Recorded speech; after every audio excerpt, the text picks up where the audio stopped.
Presenting Surti Locho. On episode 1 of Gujarati dishes you should try at your home. Soak chana dal udad dal overnight. Now it's time to soak poha 30 minutes before grinding it. Add some curd and water if required and grind it in a fine paste. The consistency should look like this. Now let it ferment for 6 to 8 hours. It's time to make it spicy and tasty.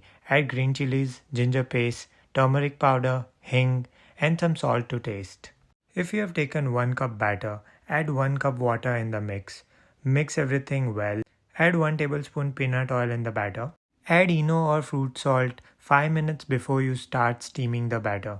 Now take a steam cooker, grease it with oil and add our locho batter. Now sprinkle some red chilli and black pepper powder on the top. Close the lid of cooker and let it cook for 20 minutes. Locho without its locho masala is incomplete. Let's make it. Add black pepper powder, Kashmiri red chilli, salt, black salt, cumin powder, garam masala and pinch of mango powder. Mix it well. While locho is steaming in cooker, I have also made coriander-mint chutney. After 20 minutes, this is how our locho would look like.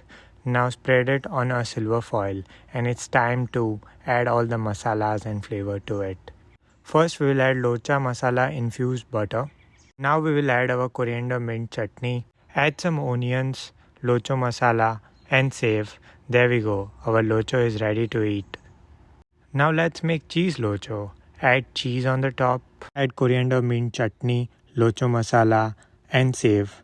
And now it's time to press the locho like this. Do this when your locho is hot and top it again with onion, butter, chutney and save. There you go, your delicious and street style locho is ready. If you have come so far, please follow my page A to Z Cravings for more such recipes.